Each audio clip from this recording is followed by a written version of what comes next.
Okay, so this is me doing my very first test. I think I technically was like 4.75 days past transfer because I transferred in the afternoon. So this is me just talking about I'm going to take a test just to see because I've had a little bit of symptoms and, crossing my fingers, but who knows. Okay, there goes the timer and my child's milk. Let's take a look.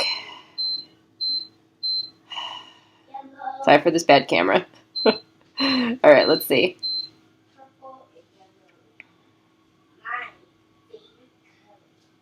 And it is, you won't be able to see this, but it is negative. Very, very negative. Trying to like look in the light to see if there's any line, but there's nothing. I don't know if you'll be able to see this, but very negative. I don't know how long I'm going to have because my battery is almost dead, but I wanted to just insert a clip here because I filmed a lot of myself talking about how I felt during the 2-week wait. And as you know from my previous transfer day video, I've been filming without any sound on. So instead of trying to figure out what I was trying to say at that point, because I can't remember honestly, I'll just talk about like this part now, and then it'll like skip to me talking about editing the transfer day video. So I took pregnancy test at like 4.75, I guess.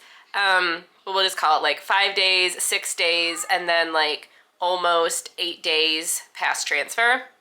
And when I took them around like 6 to 7 days, I thought there might be like a line, but I think it was just an indent line. And so I didn't have my hopes up, but I also still had a little bit of hope, and I was definitely having pregnancy symptoms. I was like gagging, I was super tired, like all of those things were definitely happening, but that can happen with medication. And so I knew coming into the beta that more than likely 90% sure I was not pregnant. And at this point, I'm talking about how, I've taken the test, and just having those results of like knowing that I'm probably not pregnant made me really sad when I was gonna have to go over and edit my transfer day video, because of course during the transfer day you're like super excited. So that's the whole part that I'm gonna cut out here because there was no sound, and then you can go on to the rest of the video. So that was so awkward. I just finished editing my transfer day video, and I feel like it makes me feel worse than I thought. Just like watching clips of me being like, I'm so excited and yippee doo da, like it's hard to like see yourself in the past, like knowing what the future is. This is so hard to do, but that's part of the journey, and I want to be like real and raw with you guys about what it feels like, because fails happen, and I think I'm just super nervous about everything that's to come. Like, in a sense, there's positive things that can come out of this. Like, if we take a little bit of time off, then it just gives me more time to like, get things settled. And I don't know, like when we visit family, I won't be like super pregnant. Hopefully maybe I'll just be a little bit pregnant, or maybe not even pregnant, depending when we go to visit family. I don't know. My child's birthday is actually coming up soon, and we wanted to take him to like the bounce trampoline place, and obviously I couldn't have bounced if I am pregnant, so maybe I can do that now. But it's just one of those things where it's like, I don't want to cry about it, but it just makes me sad. Like, I just feel so bad for my intended parent, because it's like, I know it's not my fault, but at the same time you're like, what could I have done to make this work for them? Like, I wasted their embryo. Like, for me, as like someone, like financial, I'm just like, I wasted thousands of dollars. I mean, I know I didn't, but it's like they had to waste thousands of dollars for medicine. And I mean, I still have some of my meds in there, so they're not going to have to rebuy everything, because I still have like vials of PIO and stuff like that. But like, for them to like pay so much money to fly me out, and all of the food and all of the meds and the doctor's bills and all of that stuff for nothing, like it just sucks. And it just makes me like so nervous about potentially doing a second transfer, because you're like, okay, this one didn't work, like, you know, what's gonna make the next one work? I mean, you hope that it does. But like, you know, and I mean, I know this is like very normal. Like there's tons and tons and tons of people out here talking about, you know, first transfer didn't work, but maybe the second one did. And it's one of those things where like, you know, there's only 3 embryos. And so there's only 3 chances. So I know some people would be like, well, we'll just go ahead and we have multiple embryos.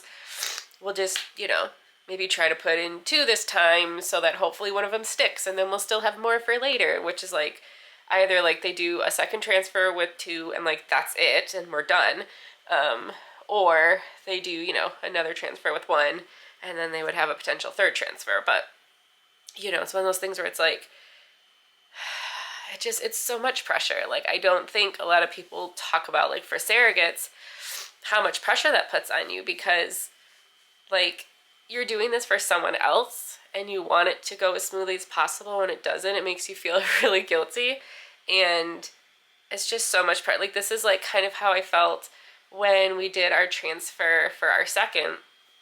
And that time we had 1 chance and that was it. We could only afford to do IVF 1 time, because, you know, we were really fortunate in that we got help paying for it, but that was the only amount of like help we could get. We didn't know that in the future we'd have, you know, the opportunity to make more embryos. But, you know, and for me to be like, okay, this is the 1 embryo, the 1 chance, and like this time it didn't work. So last time it could not have worked. We just got so lucky that it did, like so lucky, because that is the only embryo we have of, you know, my spouse. And so it's the only biogenetic, not the bios, you know, biology really makes a difference, but you know what I mean? So like that's how I felt kind of this time, where I'm like, oh my God, like I need to make this work. And then you don't make it work and you're like, what's wrong with you, uterus?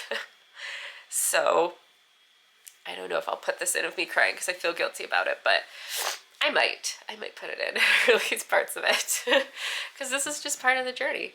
Okay, my child's awake. I gotta go. So I don't have much battery left, so this might not work very well, but I got 2 sweaters on because I've been so cold all morning. But I went and had my beta draw, and so now I'm just waiting for the results. Kind of a crazy situation. The blood place that I normally go to was like, they're gone, like, because I haven't gone in so long that I was like, oh, okay. So then I had to go to somewhere else, and like they were super busy, so it took me like almost an hour to get called to do it. I went around like, I got there at like 8:05, finally got my blood drawn around like close to 9 o'clock, so, you know, so we might not get it until the afternoon, but, you know, that's okay. I am feeling like hot garbage, so if I'm not pregnant, these meds are craziness, because my nose keeps getting stuffy on and off. Over the past 2 days, I cannot get warm. I'm just cold all the time. I mean, finally my hands are a little bit warm now because I have a, like, I don't know what this is called, but like, you know, a soft light sweater, and then I have a really thick heavy sweater over that. Plus I have on pants, and then I have on socks and slippers. So that's that. And hopefully that will keep me warm. And I've just been like super exhausted yesterday and today. Just feel like I can't even keep my eyes open. I'm just tired.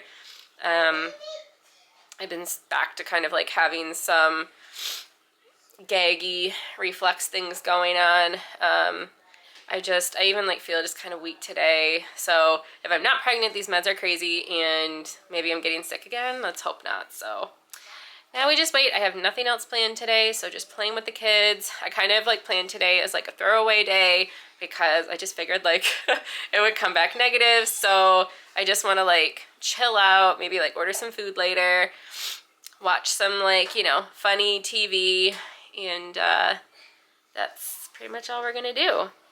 I will update you when we get the results. I don't know if it'll be like same day today or if I'll like update you afterwards, just depending on how I'm feeling.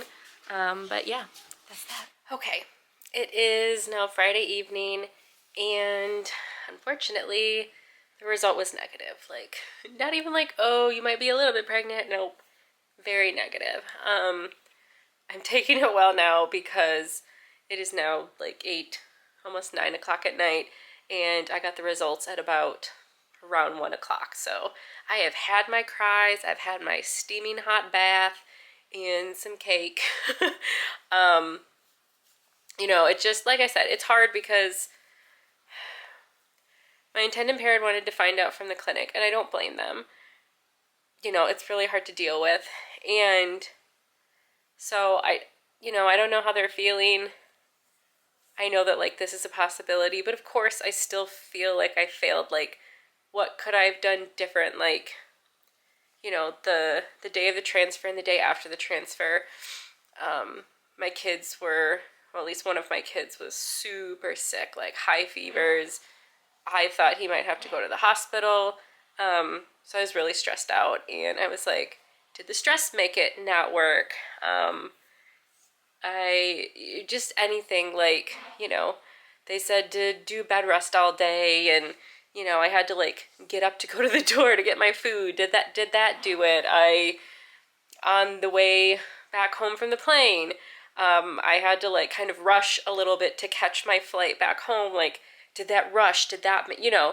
So you think of all these things of, like, did I do something? And the answer is no. I didn't do anything that, you know, it could have happened. I mean, when I got pregnant with my second keeper, I was way stressed. I was super stressed, and that did no different. And the day after I had my transfer, I was taking care of my kids and running around and doing things, and, you know, I had no restrictions, so it doesn't make a difference. You know, obviously at this point, we need to figure out exactly, you know, what the game plan's going to be. You know, if and when we're going to do another transfer, I would assume so, but we'll, you know, probably talk more, excuse me, we'll probably talk more about that either this weekend or sometime next week. I am super busy next week because I am training every single day, so there will not be videos of me doing anything next week because I'm going to be literally in training 9 to 6 every day. Fun. But yeah, so by the time you've seen this, you've seen my transfer video. I intend to, I mean, regardless of the plan, if there's going to be another transfer, it will be a couple months. That's just, I spoke with my clinic today, kind of asking her, like, what the game plan is, and their plan is you have a period, kind of like take the rest of the month off, you go through and have a second cycle, so you go through a whole another month, and then you could start back on birth control and yada yada. So, you know, if we were to have another transfer, like, the earliest it would happen would be, you know, like end of May, probably even into June.